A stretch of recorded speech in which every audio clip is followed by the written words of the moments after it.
All right, good day, ladies and germs, and welcome to another episode of RoadFS Detail Memoirs, where every week we're bringing amazing guests or exploring crazy guests or just trying to help you learn some stuff so you can improve your business. I'm Jody. And I'm Rod. And today, speaking of crazy guests, we have Mr. William Lara of Miami Luxe Detail Supply. How are you today? I'm doing good, man. I'm doing good. How you guys been? Thank you for having me on. Yeah, I think the last time we had you on the show was at SEMA like 2 years ago, and you took the camera and ran around SEMA and went live by yourself. And it was fantastic. We were actually can't do that this year, but we'll definitely plan on it next year. Yeah, it was actually funny because it was one of the most awesome videos because it was just, you never know when William gets the camera what's going to happen, if you're going to get, like a butt shot or if you're going to get like the bathroom or what you're going to get. But it was actually really good. It was some good stuff and people loved it. Can't remember how many tens of thousands of views we got off of that thing, but that's awesome. So yeah, how are you doing, man? Sometimes the best things are unplanned. That's exactly right. That's exactly right. That is very true. So as Rod said, how have you been? I mean, it's been a minute since we visited with you, and you've had quite the journey, man. You've gone from mobile detailer to detailing Grant Cardone's car, working on, celebrities in Miami, and now you're a P&S detail shop or store. Yeah, it's been a very interesting journey, rather. Hold on, give me 1 second. I'm sorry.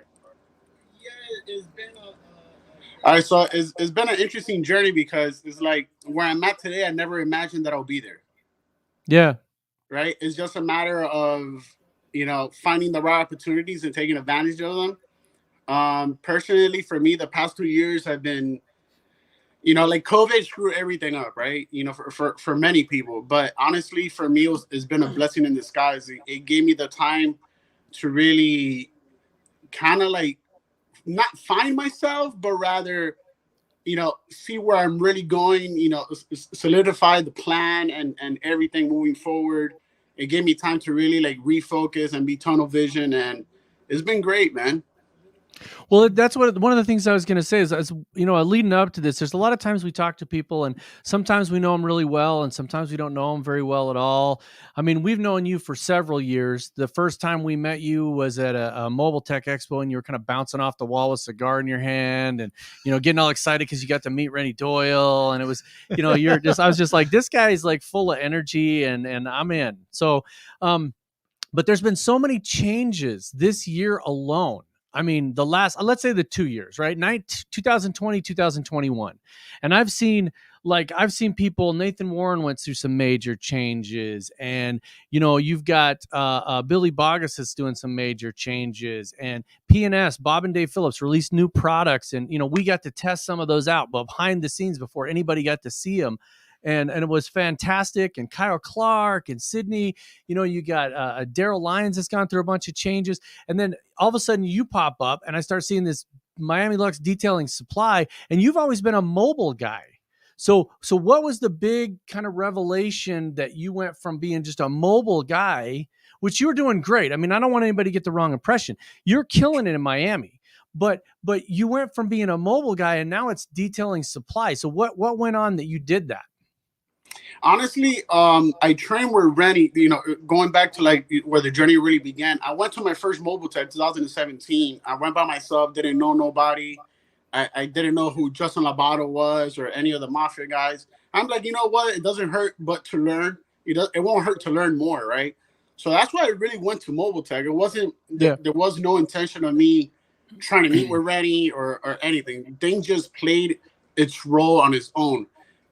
Sat down with Renny, had a cigar with him, and everything just started from there. I was already familiar with P&S, but I wasn't like very at the same time. So eventually, when I trained with him in 2017, I later found the opportunity where I could sell P&S because there wasn't no South Florida distributor. And I'm like, okay, how can I make this work? Because I don't have a shop. I don't have a store. Like I'm a mobile guy, just like you mentioned. I'm like, all right, like I'm the type of guy is either you do it now or you just don't do it at all, right? Yeah. And that's when I spoke to Keith Duplessis, and I told him, listen, I don't have a store, but I'm really interested. I want to start selling the products. Like I buy enough products on my own to meet your storefront minimum anyways, right? Um, and I just rented a storage unit, right? A drive up storage unit where I can have all the products. I always had something in stock in my van. So I'll make my deliveries either before, after, or during, like in between appointments. And that's how really like the journey just like little by little, it like started like growing, right? It started growing. But honestly, at that moment, it was more of I hate the term side hustle, but it was a side venture rather. Yeah. It wasn't something that I thought like I'll be where I'm at today, and it's been picking up ever since, right? And then I got to know brands like Buff and Shine, Auto Fiber, G Technic. I started being more involved in the industry, which then created more opportunities for me. And then Right. And the way, I now mean, those are some of the brands that I carry today. yeah, and you're kind of being humble. I mean, you're being a little bit humble for William Lara. I mean, you don't just know the guys from Buff and Shine. Your picture's on the box. So, I mean, you're like a brand ambassador for Buff and Shine. You've been one of the guys that sits behind there and shows people how to use the pads and everything. So, I mean, that's when we met you. It was 2017. I remember you were really anxious to meet Renny. You were walking around with a little Ziploc bag full of cigars, and you had your whole spiel together. But from then, in just that short of a period of time, I mean, you've really come into your own. And I hate to say that like that, because you are, I've worked with you before. You're an excellent detailer. You know what you're doing, but you've really a sharp ramp up into that world. And I think that's a lot of people. I like how you're saying it.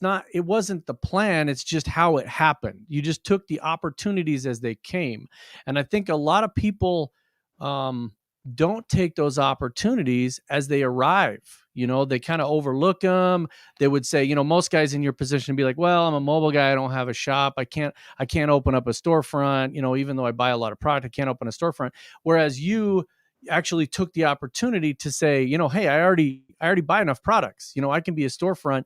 And I mean, you're also a great spokesperson because you're very personable. You're very approachable. You're just a fun, a surprisingly fun fact about William. I get shy doing videos. I do like 100 videos before I post one. Yeah. Well, you know what's interesting to me as I'm listening to you, and also Rod, is I think a lot of times small business owners look at what they don't have. Right? I don't have a storefront. I don't have a shop. I'm not in the four walls. And you said, I have this, and I'm willing to start from here. Right. And I think a lot of times it's easy to look at what we don't have instead of looking at what we have and leveraging it into. No, and you know what? You said that right. A lot of people, they focus too much on what they don't have. And all that does is just back up your goals and your plans, right? It's a matter of finding what you do have, making it work, and building from that. And honestly, like, again, the past few years have been so crucial to the growth of my business that it's like it gave me the time to really think, reevaluate, and kind of better improve the process, right? And I've learned that there's no other way to success other than trusting that process, right? It's not going to happen overnight. It's not, and it's not that I'm trying to be humbled, but I truly feel that I haven't even scratched the surface. Right.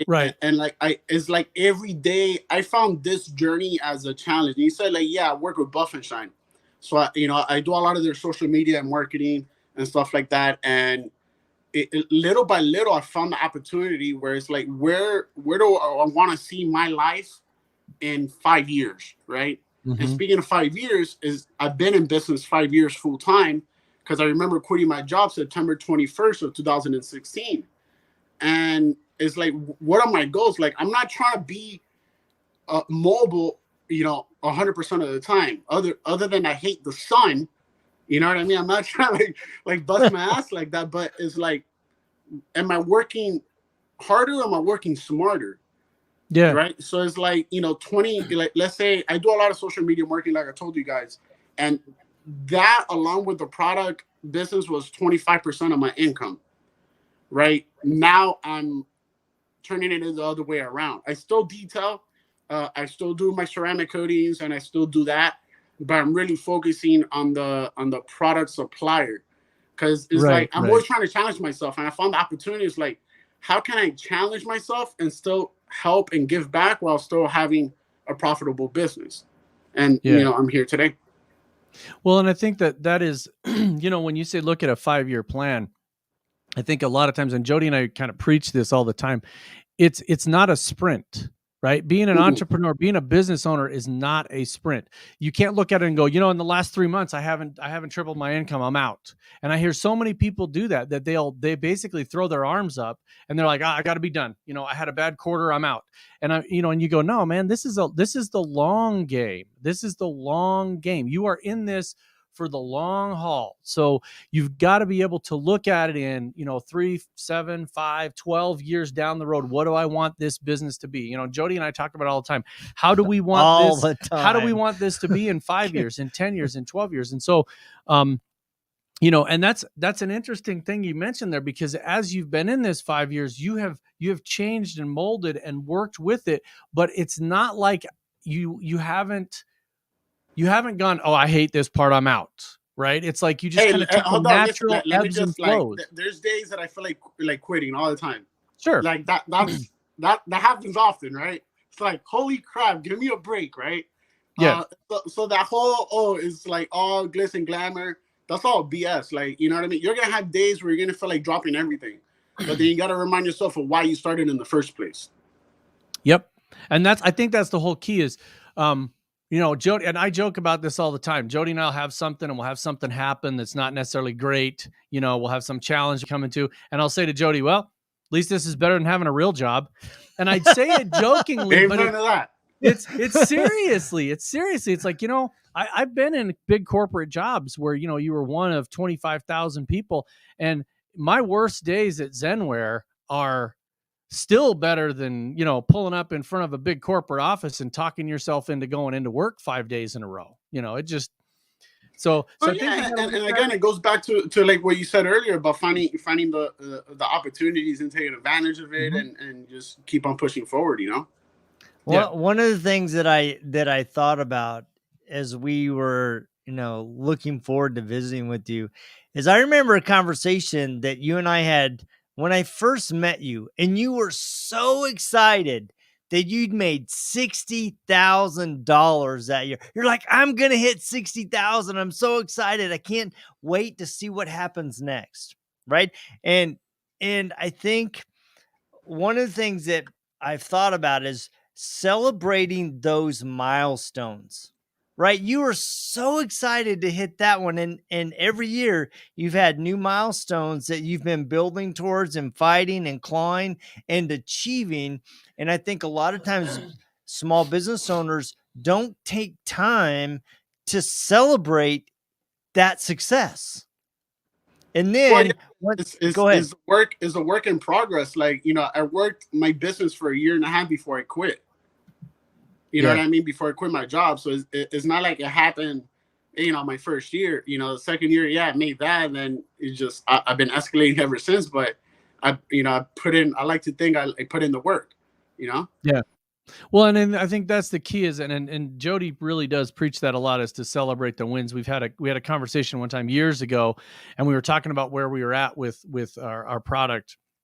And one of the guys we were talking to is like, yeah, but we're not up here. And I'm like, yeah, but you got to understand. And I always relate it back to cars because I'm a car nerd. It's like when you got your first car, you were proud of that first car. And it doesn't matter if it was a complete shitbox Gremlin. You were proud of that car. You had a car. Every person I know sat in their first car with the car not running and just smiled because you had your first car. And it wasn't a Ferrari. Nobody gets their first car as a Ferrari. It was a piece of crap. I know what my first car was, a absolute piece of crap, $500 1964 Volkswagen Bug that the steering wheel came off and on. Really? It wasn't even tied down. There was no bolt. My first car was a VW Bug too, $950. Yeah, I was so proud of that car. And you have to take the steps. You have to you progress from that to another car, to another car, to another car. Nobody jumps from their first $900 car to a Ferrari. And I think that that's kind of the same thing in business. Sometimes we forget that you can't go from, I'm Rod, I work by myself and I make 40 grand a year, to next month I'm going to be a multi-million-dollar business owner. You have to take the steps, and that journey. I feel like what a lot of people forget is sacrifice. Yeah. Right? It's all a sacrifice. Talking about cars, right? I've never had a new car in my life. Right? I drove a van for the past 7 years. Yep. Right. I had an 06 Econoline, then I had a 2016 Transit. Every time I had to go out, I had to go somewhere, it was my wife's Corolla, or if not, my van. And then now that I'm no longer doing mobile, I'm staying at the shop and I'm taking the key to that. I turned it in and I got myself a brand new Silverado. Whoa! I'm not planning to let go of it anytime. Yeah.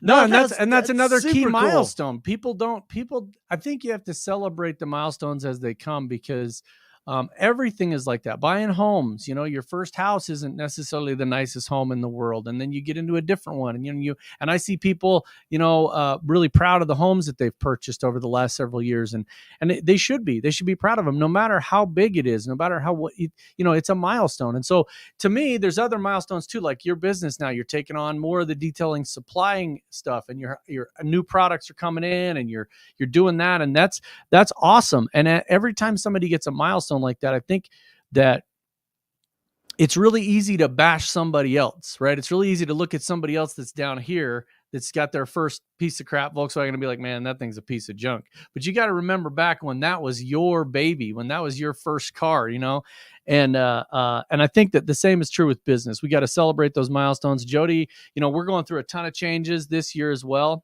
We literally, at the first of the year, our RoadFS software is going to be 100% different. We have we've been working with some of the industry leaders and putting together some stuff that have been suggested for changes for the distributors, for the people selling products.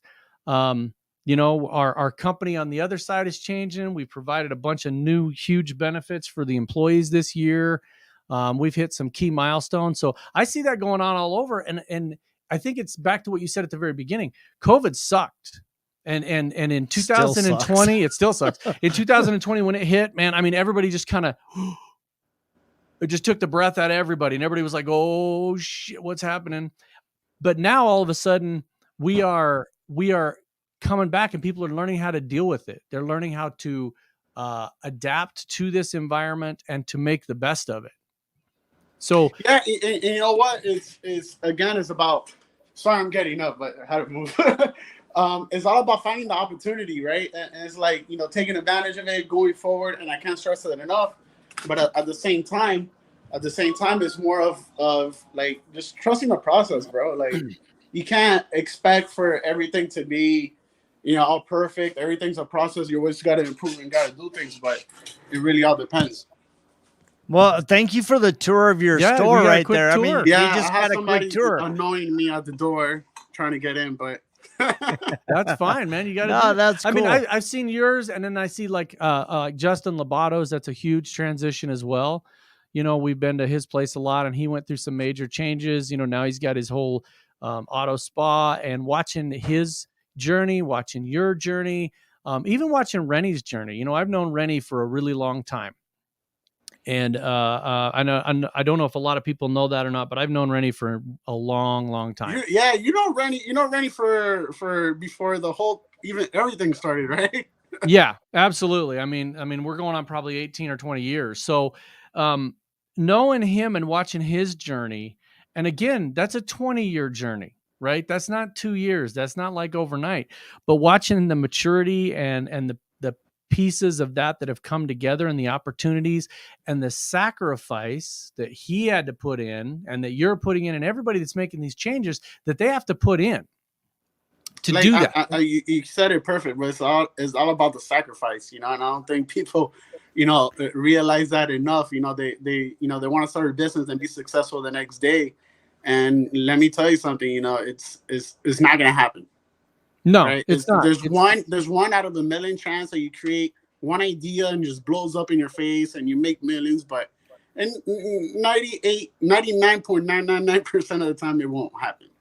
No. So looking back, I think it's interesting, that we talk about sacrifice, because when you look at sacrifice, what did you really give up versus what did you gain, and what did you learn in that process?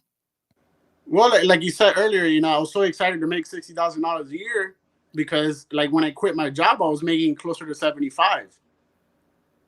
So it's like, I had to sacrifice and let that go for the greater good of me being my own boss and me starting my own business and me doing what I have to do, right?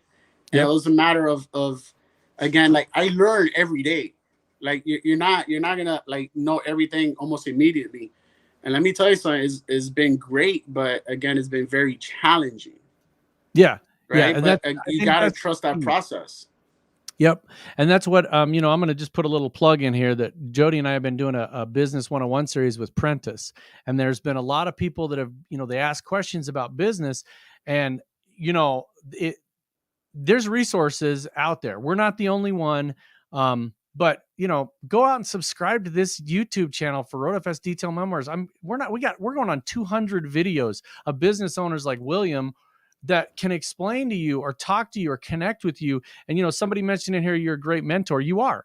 You could call up William and ask him a question at any time. I know for a fact that I could call William up and be like, William, I'm having a problem with this. And you'd answer. You know what?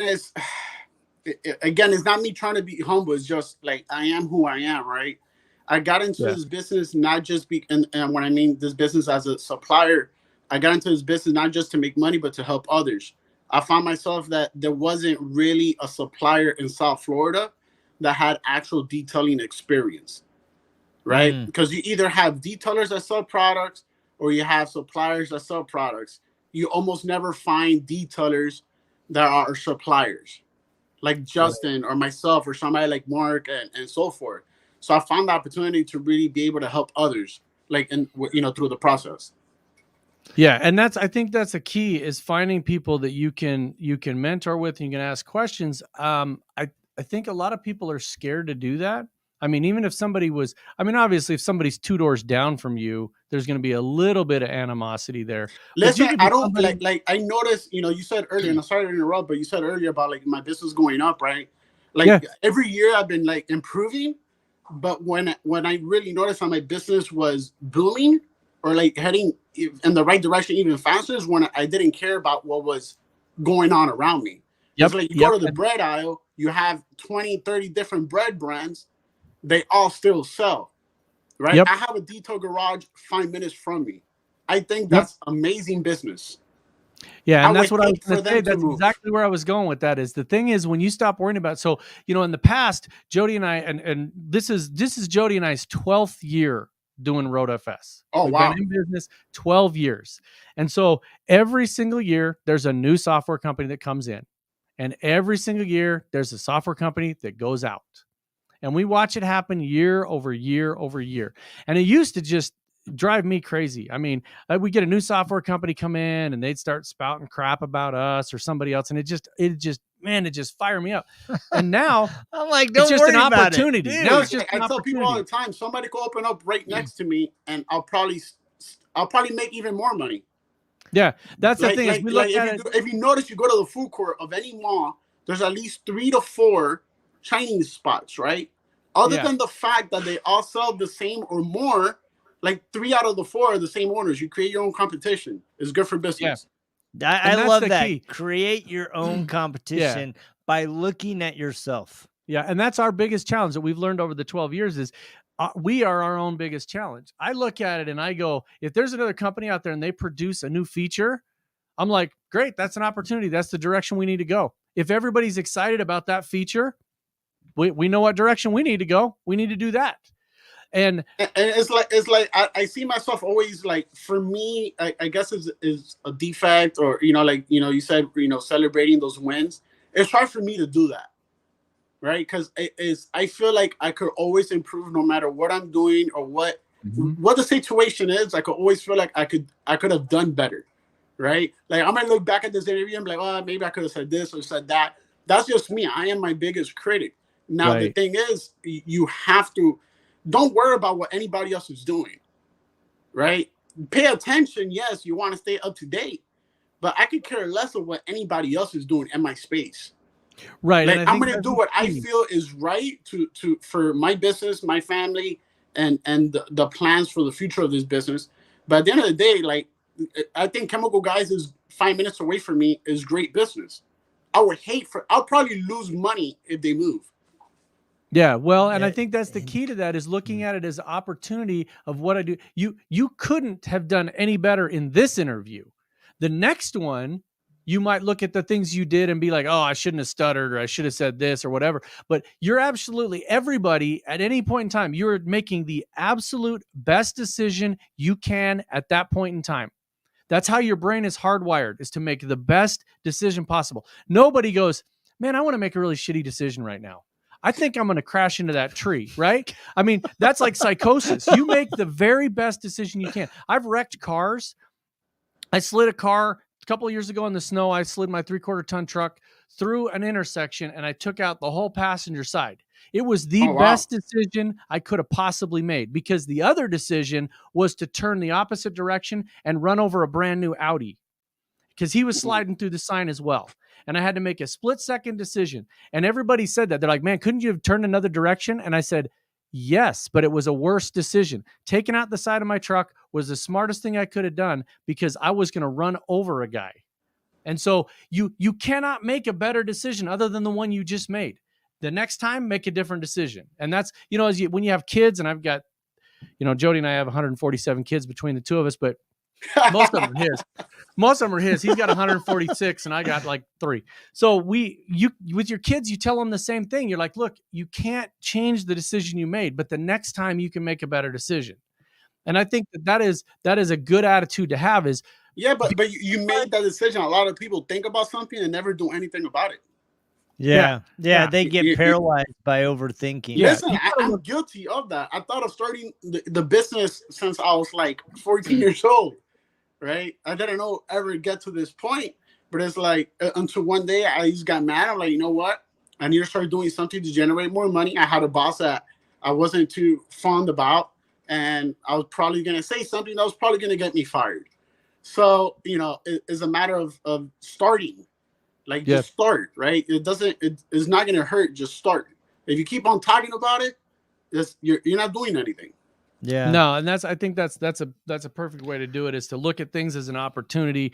And I mean, you're a fairly young guy for this. You're being successful in what you're doing. And I mean, if I look back at the 2017 when I first met you, I mean, you've matured a lot, you've grown a lot. You're still the fun-loving William Lara that everybody likes to be around.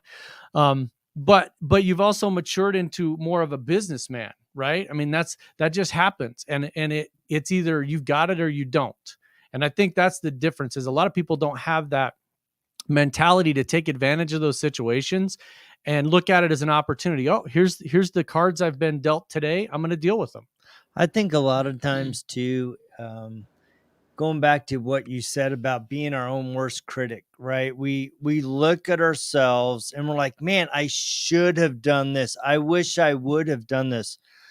But you have to realize that everything that you've been doing to this point is giving you the information that's helping you make the decision today, right? And so you're collecting as much as you can and putting aside your fear, your self-doubt, your questioning, but also going, "You know what? There's an opportunity here and I'm going to make the best decision today." And it's easy to look back and go, "I shoulda, woulda, coulda," but we forget that where we were yesterday is not where we are today. And where we are today is preparing us for where we're going to go in the next 2 years. Yep. No, my wife has a great saying that I'll give her credit for, is don't should on yourself. Everybody does that all the time. "I should have done this. I should have done this." And she goes, "Don't should on yourself. You gotta look at the future and go forward." You can look at the past and say, in the software world, we call it a post-mortem. right? It's like, okay, we did this software project. What went good? What went bad? What can we improve on in the future? And it's not looking at what went bad to beat yourself up. It's not like, damn it, Jody, you did bad. It's like, okay, this is what happened. Jody made a mistake a few months ago. A horrendous mistake. Of course he brings it up again. It's a horrendous mistake. It was horrible. Yeah. No, he made a mistake. Now, I can guarantee you, we looked at that. And Jody and I, as owners of the company, had a little private meeting in this office, and we were like, man, that was a mess.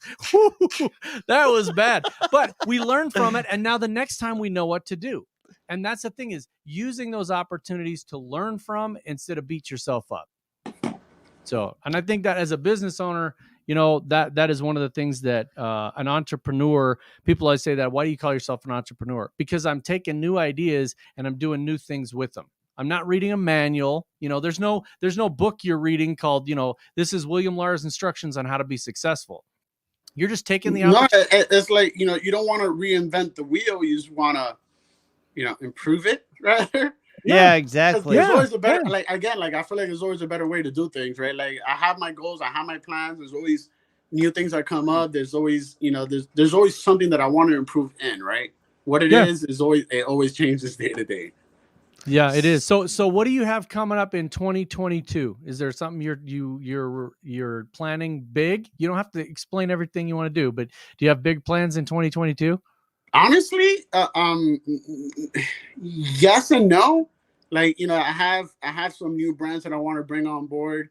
I'm creating an affiliate program through the website where it gives detailers the opportunity to actually make money when they promote their products. Nice. Cool. That's awesome. Nice. So yes, I do benefit from it, but again, you know, how many times do we see detailers, you know, promoting products they don't get paid for? I want to be able to give detailers that. That's something that I'm working on for 2022. I created my own line of products, which I'm going to boost even more in 2022. There's a lot of things going to happen in 2022, you know, so that's good for you. That's awesome. So looking back at the last 5 years, you know, and close here, what are some key things that you've learned in the process of building your business that you think are critical for other business owners? I wish I would have listened more, you know, to my mentors and those that were trying to guide me. I'm not saying I'm a slow learner. I kind of like, I'm doubtful for someone. Like, I have to see it to believe it. And even though you are successful, I'm like, damn, could I really, it was more like doubt in myself, right? Could I like really do this? Can I really do this? Yeah. And you know, it's a matter of getting comfortable being uncomfortable, right? Mm-hmm. And you know, it's just a matter of making the right business decisions. You know, don't be too prideful and asking for advice and, you know, feedback from others and that are in the position that you want to be in. So it's a more of I wish I would have listened more, and I wish I would have started sooner.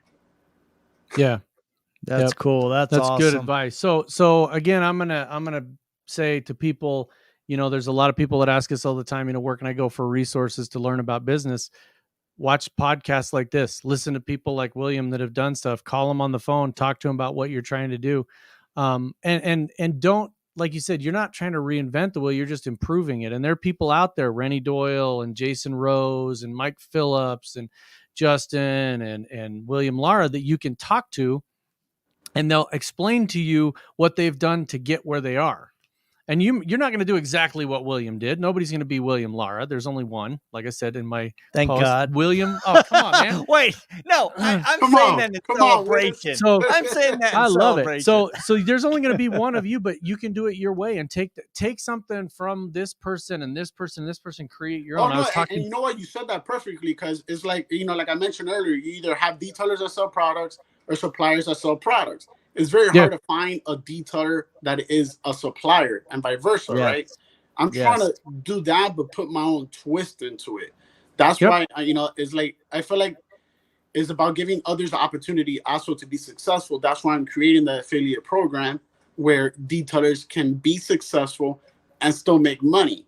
Because it's like, you know, we learn, you know, that we're always promoting this product. We're always promoting that. And it's like, cool, we're using it. We're still spending money to buy it. right? How can a detailer promote a product and get paid for it? And there's nothing wrong with that, right? It's a matter of finding the individuals that want to do it. So it's a matter of giving opportunities to others. Well, that's super awesome. exciting. So how do people find you? They can find me on Instagram, TikTok, or Facebook at Miami Luxe Detail Supply on either one of those platforms. Yeah, on every one of them. And he's very consistent about putting out good content. So I encourage you to go look at that and subscribe. And I want to, next week, we want to let you know it is another episode of the Business 101 series with Prentice St. Clair. So make sure to tap in, because I'm telling you, we're going deep. I think next week's going to be on insurance. And so we're super excited. Please remember to like, share, and subscribe. And I guess I'll be jumping the gun. Here. Let's do an interview for Mobile Tech.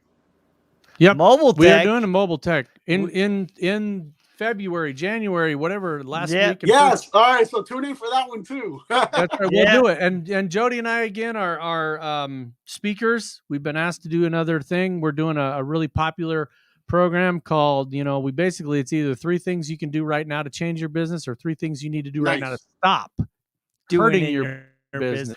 And I think that's just as important as what do I need to stop doing. So we're excited. A little preview for that. Yep. Things coming up, the whole change in our program. So thank you, William. It's always a pleasure to talk to you, my friend. No, thank you guys for giving me the opportunity to be on here. You guys, I hold you guys dear to the heart. Well, thank you, man. And those that are tapping in every week, we want to thank you guys for joining us, and we will check you same time, same bad channel, just next week. See you later.